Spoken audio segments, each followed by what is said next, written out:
Est-ce que vous êtes plus angoissé en été? Je vous rassure tout de suite, c'est normal, c'est très courant, même si, là aussi peu de personnes, osent en parler. On va voir en fait aujourd'hui pourquoi concrètement ça arrive. Il y a plusieurs explications et surtout, quelles solutions concrètes, pour vous permettre de mieux vivre en fait cette période, de vacances et de chaleur. Alors au moment où j'enregistre, on est le 17 juin 2025, et ils annoncent environ 30 degrés aujourd'hui, donc ça va, c'est pas la canicule non plus, mais ça commence à faire chaud là où j'habite. Et puis donc c'est bientôt l'été puisqu'on est mi-juin. Et puis vous savez, quand on pense à l'été, on imagine souvent les vacances, les longues journées, rester tard le soir dehors, la détente, la chaleur, forcément la plage. Mais quand on est anxieux, déjà, en fait, on peut très mal vivre cette période de l'été et cette période de vacances et cette période de chaleur. On peut avoir plus de symptômes d'anxiété, plus de fatigue qui s'accumulent et donc encore moins bien vivre l'anxiété quand elle arrive, et puis plus de peur en général. Et comme on a l'impression que l'été c'est la meilleure période pour tout le monde, que tout le monde adore cette saison, que tout le monde profite, et en plus on se compare, on a tendance à se comparer et on culpabilise en plus de ne pas être au top. Alors déjà, pourquoi l'été peut nous rendre plus anxieux? Il y a plusieurs possibilités, plusieurs explications. Déjà, il y a notre rythme qui change. Parce que peut-être on est en vacances, donc on n'est plus au travail. Les enfants n'ont plus école ou sont plus à la crèche, donc du coup ils sont à la maison, il faut les garder, s'en occuper. Souvent nos horaires ils changent. On va se lever tard, on va se coucher beaucoup plus tard, on va manger tard ou manger à n'importe quelle heure ou même sauter des repas. On perd ses repères en fait, même si on est chez soi, hein, on perd ses repères. Et on le sait que l'être humain en général, et encore plus quand on a déjà de l'anxiété, on a besoin d'un minimum de structure, de routine pour nous sentir bien. Donc ça, c'est déjà une première explication. Une deuxième grosse explication, c'est que souvent on dort moins parce qu'on va se coucher plus tard. On va aussi potentiellement dormir moins bien s'il fait chaud, si on n'est pas chez soi, par exemple. Et puis ça, donc du coup forcément on va accumuler de la fatigue. Et ça, je pense que vous vous en êtes déjà rendu compte, hein. Quand on est fatigué, on est plus angoissé. Enfin, on est beaucoup plus à fleur de peau. On a beaucoup plus de mal à gérer, en fait, à gérer nos émotions de façon générale, même pas juste l'anxiété. Une troisième explication, si vous partez en vacances, les vacances, c'est pas toujours la lune de miel pour tout le monde, en fait. Ça peut être compliqué de partir loin de chez soi, de prendre l'avion, le train, la voiture, et même si on n'est pas agoraphobe d'ailleurs, on peut avoir des peurs à l'idée de s'éloigner de sa zone de confort, qui est quand même souvent notre maison, ou en tout cas notre ville, on va dire, notre village, et on peut se retrouver à des centaines, voire des milliers de kilomètres de chez soi, et ça c'est angoissant en fait, c'est angoissant. Un autre facteur, et qui est sûrement le principal facteur, et surtout en cas de canicule, c'est la chaleur en fait. Et c'est les effets de la chaleur. Voilà, la chaleur, ça fatigue en fait, hein, c'est normal. Là, quand il fait très très chaud, on dort moins bien parce qu'il fait chaud. Du coup, on est plus fatigué. Et puis, la chaleur, ça va déclencher des sensations physiques qui nous rappellent en fait la panique. Et c'est normal parce qu'en fait, quand il fait très chaud, notre corps il est en alerte, on le sait, parce qu'il faut qu'il régule la température de notre corps. Et donc, pour réguler la température de notre corps, on va transpirer, on va avoir la respiration qui s'accélère, le cœur qui bat plus fort. Et ça, forcément, ça nous fait penser aux symptômes d'une crise d'angoisse ou d'une attaque de panique. Et donc, ça nous fait flipper. Et en fait, c'est vraiment un cercle vicieux parce que ça commence pas par une vraie crise d'angoisse, finalement. Ces symptômes-là, ils sont causés par la chaleur, mais derrière, on en a peur, donc en fait, on va créer là, pour le coup, de l'angoisse qui, du coup, va amplifier les symptômes. Et ça, vraiment, c'est très courant. Il y a énormément de personnes qui ne supportent pas d'avoir trop chaud parce que c'est compliqué physiquement à vivre. Et d'ailleurs, même des personnes qui n'ont pas forcément de problème d'anxiété, hein, Quand il fait vraiment très très chaud, on n'est pas bien. Voilà, c'est tout, on n'est pas bien. Il y a autre chose, il y a un autre facteur qui explique pourquoi on peut être moins bien en été. C'est un peu cette pression de profiter à tout prix. Vous savez, voilà, on se dit, allez, c'est l'été, c'est la meilleure saison, on profite, on fait plein de choses. Enfin, c'est vraiment cette idée que en été, il faut absolument être heureux, avoir le sourire en permanence, être détendu, être disponible pour tout le monde aussi, tout le temps. Et, euh, et si vous, déjà, bah, à ce moment-là, vous vous sentez moins bien, bah, en fait, on culpabilise. Parce qu'on se dit, bah non, c'est l'été, je devrais profiter, ça va pas durer longtemps. Après, en plus, ça va être l'automne, il pleut, il fait moche. Après, c'est l'hiver, il fait froid. Voilà. Et en fait, on culpabilise. Et du coup, ben, forcément, on se sent encore moins bien. C'est normal. Et on se demande ce qui va pas chez nous. Et puis, en plus, bah là, si on va sur les réseaux sociaux, bah, on va voir les stories de gens à la plage, des gens qui font des barbecues, des gens qui vont à des mariages, des gens qui en plus sont super bien en maillot de bain, des gens qui voyagent. Et en fait, on se compare. Là aussi, à nouveau, on se compare. On se demande pourquoi nous, on vit pas cette vie idéale là, et pourquoi on n'est pas heureux comme tout le monde en fait. Et évidemment, si on a en plus de l'anxiété sociale, donc de l'anxiété dans des situations avec d'autres personnes, bah, l'été, c'est compliqué. Parce que l'été, c'est la saison des mariages, c'est les apéros tard le soir, c'est les barbecues, c'est la fête des voisins, c'est la fête de la musique, c'est la fête du 15 août, c'est le 14 juillet, c'est les feux d'artifice. Voilà, c'est la saison où on sort le plus, je pense. Et donc, bah voilà, quand c'est difficile de sortir et d'être avec d'autres personnes, bah du coup c'est compliqué quoi. C'est encore plus compliqué de vivre tout ça, de vivre tous ces moments stressants et souvent en plus de devoir le cacher parce qu'on se sent obligé de devoir le cacher parce que bah l'été c'est la saison où il faut sourire, être à l'aise, être heureux et profiter. Et tout ça, ben c'est stressant en fait. Tout ça c'est stressant. Donc si en plus on rajoute la chaleur et les effets de la chaleur, c'est une bombe à retardement en fait. Et il y a une dernière raison, et je pense que c'est important de la souligner parce que je pense qu'on a souvent tendance à l'oublier, c'est tout ce qui est éco-anxiété, donc c'est un terme qui est quand même assez récent mais qui est de plus en plus connu. En fait, l'éco-anxiété, bah, c'est l'anxiété liée à tous les problèmes écologiques, en fait, l'avenir du monde, etc. Parce que bah, l'été, c'est la saison aussi des incendies, qui sont quand même parfois très impressionnants, des sécheresses, du manque d'eau qui parfois arrive très très tôt dans certaines régions, et puis bah, des canicules, bien sûr, ou même sans parler des canicules, des fortes températures. Et bah ça inquiète beaucoup de gens. Je veux dire, même au-delà des personnes qui ont de l'anxiété, ça inquiète beaucoup de gens. Forcément, on s'inquiète aussi de l'avenir, on se demande comment ça sera dans le futur. Quand on voit que, bon, l'année dernière, il a fait très moche, en tout cas là où j'habite.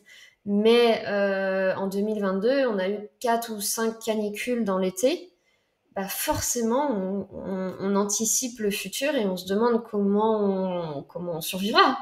En fait, l'été, avec les chaleurs qui seront potentiellement de plus en plus élevées, forcément, ça nous fait peur, en fait. Ça nous fait peur de penser à ça. Et si déjà on vit mal la chaleur parce que ça nous crée de la panique et des symptômes physiques, bah là, forcément, si en plus on anticipe sur plusieurs années à venir, on panique encore plus. En fait. Et donc ça, c'est normal, en fait, c'est normal. Et l'éco-anxiété, c'est vraiment difficile parce qu'il y a beaucoup d'impuissance.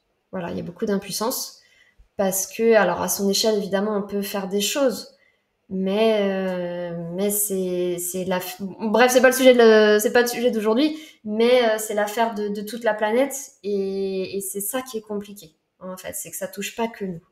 Quels sont les symptômes de l'anxiété estivale avant qu'on passe aux solutions? Déjà, il y a quand même très souvent ce qu'on appelle une anxiété d'anticipation. Donc en fait, bah, comme le nom l'indique, c'est une angoisse, une anxiété qui va commencer des jours, des semaines, voire même des mois avant l'été et avant de partir en vacances. Et bah, on angoisse à l'idée de partir loin de chez soi, d'être loin de chez soi, de prendre éventuellement l'avion, la voiture. Voilà, on va y penser, on va ruminer, on va imaginer le pire. Et donc potentiellement, ça peut monter en termes d'intensité jusqu'au jour des vacances. Sinon, au-delà de ça, en termes de symptômes, l'anxiété, c'est l'anxiété, en fait. Donc que ça soit une anxiété estivale ou une anxiété hivernale, j'ai envie de dire, en fait, c'est toujours plus ou moins les mêmes symptômes. Donc, on peut faire des crises d'angoisse ou des attaques de panique. On peut avoir des troubles du sommeil, avoir de l'insomnie. On peut avoir vraiment une impression d'être tout le temps sous tension, d'être tout le temps en hypervigilance, l'impression d'un mal-être aussi, voilà, de se sentir pas bien. Et puis, évidemment, il y a tous les symptômes classiques. Je vais pas pouvoir tout citer, je vais en oublier, mais bon, les palpitations, tout ce qui va être au niveau cardiaque, tout ce qui va être au niveau de la respiration, donc le souffle coupé. En été, souvent, il y a quand même les sueurs et les bouffées de chaleur qui sont du coup amplifiées par la chaleur. Ça peut être des maux de tête, donc ça qui peuvent être en plus amplifiés par la déshydratation, des nausées, des troubles digestifs, etc., etc. On peut avoir du mal à se concentrer, être beaucoup dans sa tête en fait, beaucoup ruminer et du coup pas être présent, pas être dans l'instant présent.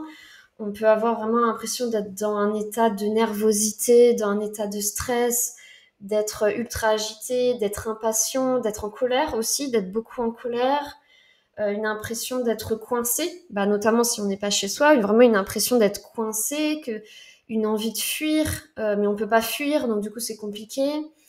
Et puis si on est invité à beaucoup d'événements, par exemple, on peut avoir du mal à dire non, du mal à poser des limites, et du coup se sentir encore plus mal, et du coup culpabiliser. On peut se sentir vraiment submergé en fait par tout ça. Et c'est normal d'être submergé par toutes ces attentes, d'être l'impression d'être sous l'eau en fait, de plus pouvoir respirer. Ça peut aller du coup plus vers un côté plus déprime, avec une baisse de motivation, de ne plus avoir envie de faire les choses, ressentir un vide à l'intérieur en fait, ou alors se sentir isolé ou se sentir en décalage avec les autres. Ça, effectivement, c'est quand même plus souvent l'été parce que, comme je vous expliquais tout à l'heure, on va vraiment être dans la comparaison aux autres à cette espèce d'été idéal. Et du coup, là, on ressent encore plus le décalage avec les autres qui ont l'air heureux, parce que d'ailleurs, on ne sait pas s'ils sont heureux, mais on se dit qu'ils ont l'air heureux, et donc, nous, on se dit, moi, je suis pas heureux, et donc, c'est vraiment compliqué à vivre. Alors, c'est bien beau tout ça, mais que faire concrètement pour aller mieux et mieux vivre cette période estivale? Déjà, avoir une routine, avoir une structure. Même si c'est les vacances, tant pis, même s'il n'y a plus d'horaire, si ça vous aide, vous pouvez réinstaurer des horaires. Donc, vous pouvez décider de vous lever plus ou moins à la même heure, par exemple, de vous coucher plus tôt, même si, tant pis, même si les autres restent dehors très tard, tant pis, si vous avez besoin de dormir, vous pouvez vous coucher plus tôt, même s'il fait encore jour dehors. Aussi, essayer d'avoir quand même une routine au niveau des repas, parce que ça, c'est quand même assez important pour l'anxiété. Éviter quand même de rester trop longtemps sans manger, ce genre de choses. Quitte à manger à la même heure, en fait. C'est pas parce que c'est l'été que vous êtes obligé d'adopter l'heure espagnole et de manger à 15h, quoi, vous voyez, et à 22h. Vous pouvez manger à la même heure que d'habitude, en fait. Donc vraiment cette idée d'avoir une routine qui rassure. Évidemment, bien s'hydrater. Déjà, c'est important tout le temps, mais c'est encore plus important l'été quand il fait chaud. Manger assez léger quand même, c'est pas le moment de faire une raclette. Faire un peu de sport si vous vous en sentez capable. Un peu, même si c'est juste aller marcher, mais évacuer un peu tout ce stress, quoi. Évacuer un peu tout ce stress qui peut s'accumuler. Et puis évidemment, dormir si vous y arrivez. En tout cas, essayez.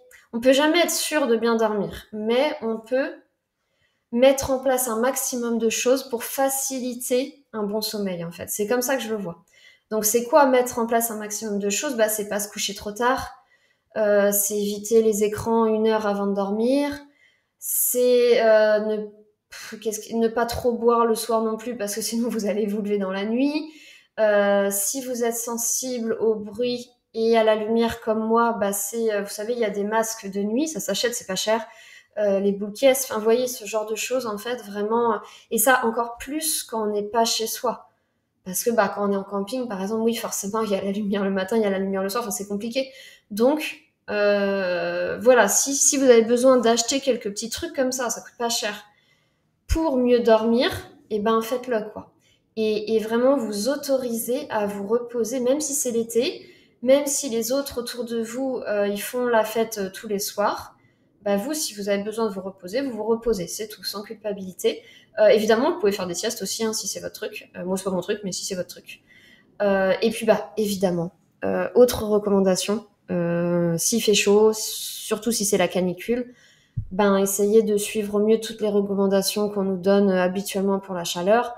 Donc, pêle-mêle, et là aussi, je vais en oublier, bah, c'est aérer le matin et la nuit quand il fait frais. Dès que la chaleur commence à monter, bah, on ferme tout. Donc, on ferme les fenêtres, on ferme les volets parce que sinon, bah, la chaleur, elle rentre.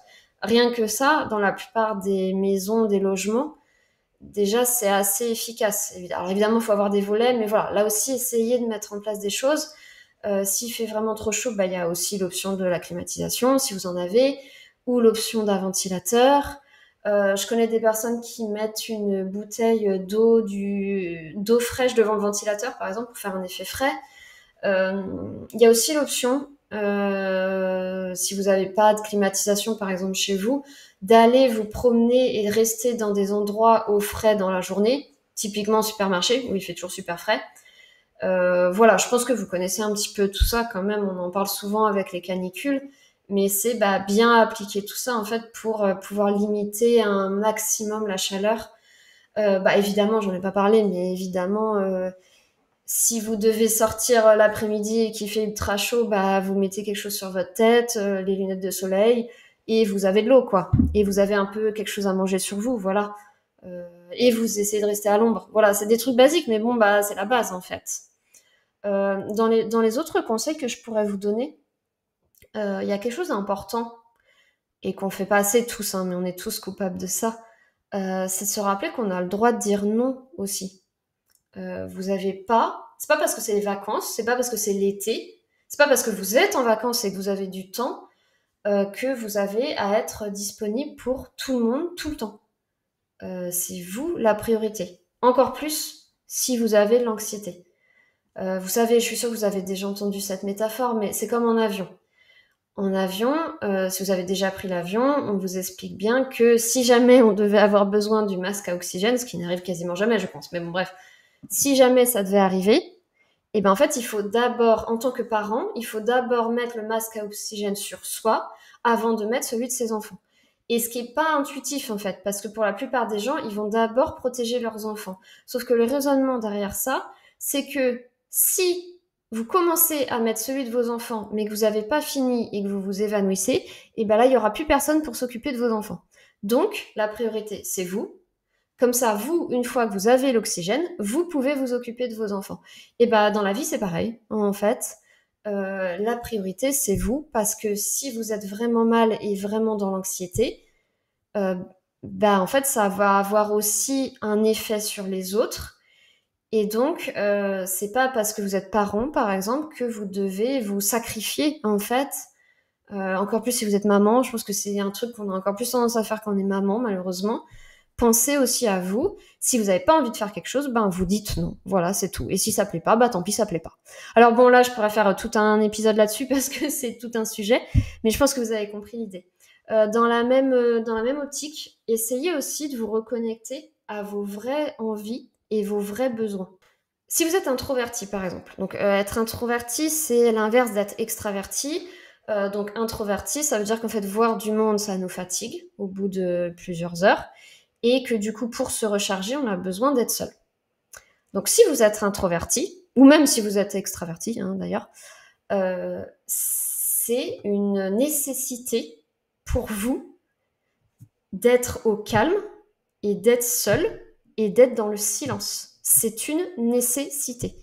C'est-à-dire que si, par exemple, vous devez, je sais pas moi, vous retrouver dans une maison de vacances avec plein de monde pendant 2 semaines, vous allez avoir besoin d'être seul à un moment ou à un autre. Voilà, c'est tout. C'est une obligation.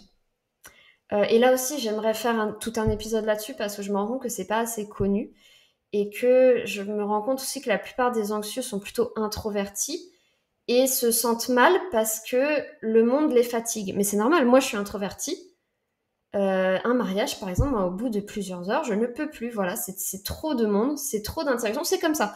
Et ça, d'ailleurs, on ne peut pas le changer, en fait. C'est comme ça, on est l'un ou l'autre, et c'est tout, en fait. Donc, bref, si vous vous reconnaissez là-dedans, c'est vous avez besoin de calme et d'être seul. Seul, seul, seul. Voilà, sans vos enfants, hein. Parce que les enfants, ça compte pas, c'est fatigant, les enfants. Donc, d'être seul. Et donc, tout ça pour dire, encore une fois, que vous avez le droit de dire non, que c'est pas parce que c'est l'été et que tout le monde veut vous voir que vous êtes obligé de remplir votre agenda ou d'être partout ou de faire 50 000 activités juste parce que c'est l'été et qu'il faut profiter. Voilà, ça c'est important. J'ai un autre conseil, et là ça va être surtout si vous vous reconnaissez dans tout ce qui est éco-anxiété, en fait c'est de faire ce qu'on appelle une diète médiatique. Donc tout simplement c'est d'arrêter de lire ou de regarder les infos, en fait, tout simplement. Vous inquiétez pas, vous louperez rien d'important. Tout ce qui est important, ça vous parviendra quand même en fait via les autres personnes. Mais en fait, surtout, ça vous fera du bien. Parce que quand on est déjà anxieux, et qu'en plus on allume BFM TV, et que là, on vous annonce qu'on est en canicule, que la planète va mal, et qu'en gros on va tous crever, en fait c'est horrible. Voilà, c'est horrible.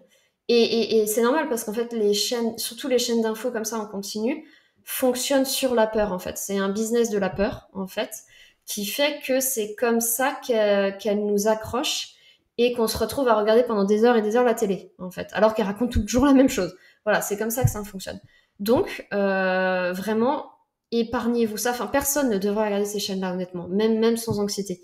Vraiment, épargnez-vous ça, vous n'en avez pas besoin. Les infos importantes, elles vous parviendront toujours. Et même si on est en canicule, vous n'avez pas besoin de regarder la télé. En fait, vous apprendrez rien de plus. Dans le même style, vous pouvez faire aussi une diète des réseaux sociaux.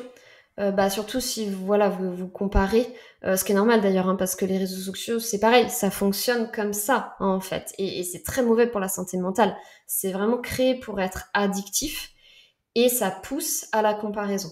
Donc, si vous vous reconnaissez là-dedans, essayez d'arrêter ou vraiment de limiter. Il y a des applications, il y en a certaines qui sont gratuites pour vraiment mettre un timer en fait et faire en sorte que Instagram par exemple s'arrête au bout de 30 minutes par jour par exemple. Enfin voilà, mettez ça en place parce que l'été c'est toute l'année mais l'été c'est encore plus parce que tout le monde part, tout le monde met les photos de ses vacances blablabla.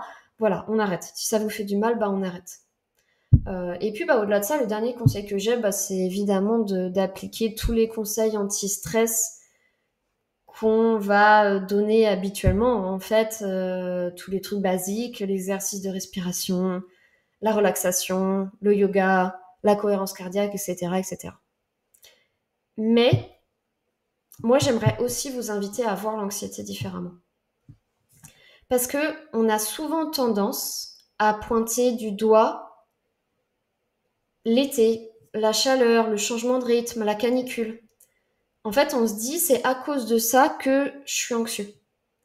Et dans un sens, c'est vrai, hein, puisque on l'a vu, la chaleur, ça va notamment créer plein de changements physiologiques qui peuvent faire penser à l'anxiété.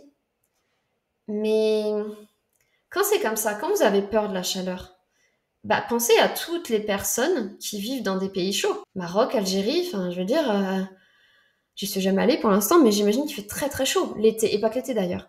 Mais aussi toutes les personnes qui vivent dans les déserts. Il y a des personnes, toute l'année, vivent dans des déserts. Et c'est pas pour autant que ces personnes sont plus anxieuses que les autres, en fait. Donc, ce que j'essaie de vous dire par là, c'est qu'au final, c'est pas la saison ou c'est pas la température le problème. Le problème, c'est toujours notre peur des symptômes causés par la chaleur, notamment. Notre peur d'avoir une crise d'angoisse loin de chez nous. Notre peur de faire un malaise, etc., etc. Le problème, en fait, c'est toujours la peur de la peur. Même en été, même en vacances, même en canicule, le problème, c'est pas la chaleur. Le problème, c'est les symptômes que ça nous crée et c'est ça qui nous fait peur. Voilà. En fait, on a peur de ce qui pourrait nous arriver et on a peur des conséquences. Et je pense que vous le savez si vous me suivez depuis longtemps, plus on essaie de fuir ou de combattre l'anxiété, plus elle va s'accrocher, plus elle va prendre de l'ampleur. Alors que si on change la façon dont on perçoit l'anxiété, si on apprend à l'accueillir notamment, elle va perdre petit à petit de son pouvoir parce que on n'a plus peur de la peur. Et donc, en fait, on peut vraiment, même si aujourd'hui vous avez peur des canicules, peur de la chaleur, peur de faire une crise d'angoisse à cause de la chaleur, peur de faire un malaise à cause de la chaleur ou je ne sais quoi, en fait, vous pouvez vraiment vous sortir de ça. C'est-à-dire arriver à un état où vous ressentez qu'il fait chaud. Vous n'êtes pas obligé d'aimer ça, hein, parce que quand il fait très très chaud, on n'est quand même pas souvent à l'aise. Mais voilà, ça peut s'arrêter là. Ça peut juste, voilà, vous n'êtes pas à l'aise, mais ça va pas créer de l'anxiété par rapport à ça, en fait. Et du coup, derrière, on vit beaucoup mieux l'été, en fait. Et donc, l'été, la chaleur, les vacances, ça peut aussi devenir un moment d'exposition.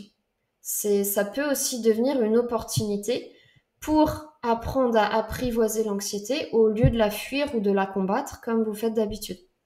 Alors bon, attention, hein, évidemment, je vous dis pas non plus d'aller vous mettre en plein soleil l'après-midi pendant des heures sans chapeau ni bouteille d'eau. Hein, on est d'accord quand même, on prend quand même soin de soi, enfin on fait quand même pas n'importe quoi.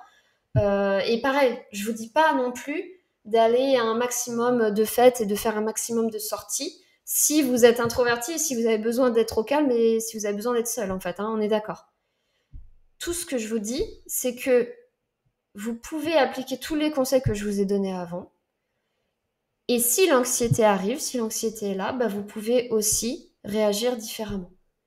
Et en fait, finalement, vous pouvez aussi profiter de votre été, même si l'anxiété, elle est là. Et profiter de votre été de la manière la mieux pour vous, en fait. De la façon qui vous convient à vous et pas aux autres. Du coup, pour conclure, si vous ressentez de l'angoisse en été, vous êtes absolument pas une exception. C'est vraiment très courant. Et c'est vraiment une peur que beaucoup de personnes ont. Mais encore une fois, c'est une peur dont très peu de personnes parlent parce qu'on culpabilise, parce qu'on pense être seul à vivre ça, alors que vraiment pas du tout. Et évidemment, comme toutes les autres formes d'anxiété et toutes les autres peurs, ce n'est pas une fatalité et il y a des solutions.